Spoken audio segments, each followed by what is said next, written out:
నేను నాకెందుకులే అని నా సినిమాలు నేను చేసుకుంటున్నా. ఎస్, అమరావతి విషయంలో శివాజీ ఎప్పుడైనా మాట్లాడతాడు, ఎప్పుడైనా ఏ పార్టీతో అయినా ఎదురెళ్ళి మాట్లాడతా. అది రైతుల కష్టం.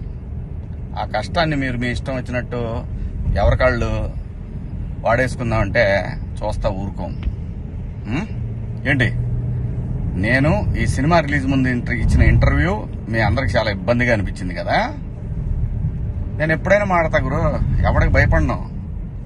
మీలాగా ఆడెవడో ఇచ్చే పేటీఎం డబ్బుల కోసం నా బతుకు నడిస్తే చాలులే అని అనుకుని పోయే రకాన్ని కాదు నేను.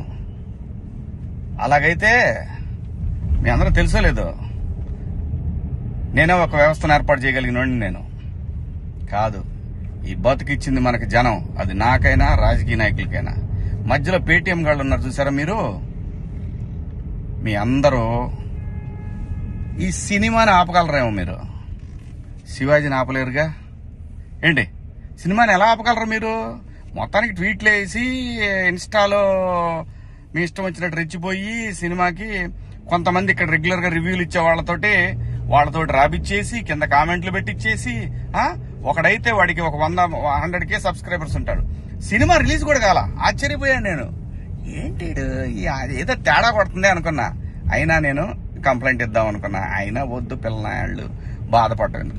కానీ రే, పేటీఎం బ్యాచ్ నన్ను తగులుకుందాం అనుకుంటే మీ ఓడికే ప్రమాదం. గుర్తుపెట్టుకోండి, నేను జనం కోసం బతికే మనిషిని, జనం డబ్బుల కోసం బతికే మనిషిని కాదు. వద్దు గురు, నా జోలి వద్దు. జగన్ గారు, నేను మళ్ళీ చెప్తున్నా, నాకు రాజకీయాలు వద్దు. నాకు కావాల్సింది, నేను అమరావతి రైతుల కోసం నిలబడ్డాను, జనం కోసం నిలబడతా. అది ఏ పార్టీ అయినా, అది మీరైనా ఇంకో పార్టీ అని ఎవరైనా సరే, ఎదురొస్తే జనానికి ఎదురొస్తే మాత్రం నేను నిలబడతా. కానీ నేను మాట్లాడుకుందా ఇంక నుంచి. నేను డైరెక్ట్ గా అడుగుతా పీఎం గారినే, ఈ దేశంలో సిబిఐ మీద నమ్మకం ఉండాలంటే, సిబిఐ మీద నమ్మకం కుదరాలంటే ఫస్ట్ కేసులను రాజకీయ నాయకులందరినీ కూడా పక్కన పెట్టి, రాజకీయాల నుంచి పక్కన పెట్టి, వాళ్ళు మంచోళ్ళ చెడ్డోళ్ళ అని తేలిన తర్వాత వాళ్ళని పాలిటిక్స్ లో ఉండే విధంగా చేయగలిగితే బాగుంటుందని పీఎం గారిని కూడా అడుగుదాం అనుకున్నా. ఇక నుంచి మిమ్మల్ని రోజు అడుగుతా. ఇక నుంచి మీకు రోజు నా జోలు రావద్దు.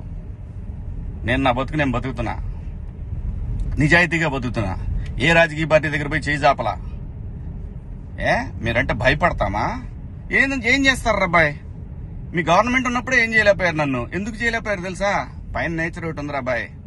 రప్ప ఇవన్నీ బాగుంటాయి వీడియోల్లోనూ వాటిలో చూసుకోవటానికిను ఎగేసుకొని మనం భుజాన రేపేదో జరుగుద్దని ఊహించుకుంటే. మనందరికంటే ప్రకృతి గొప్పదిరా అబ్బాయి, గుర్తుపెట్టుకోండి.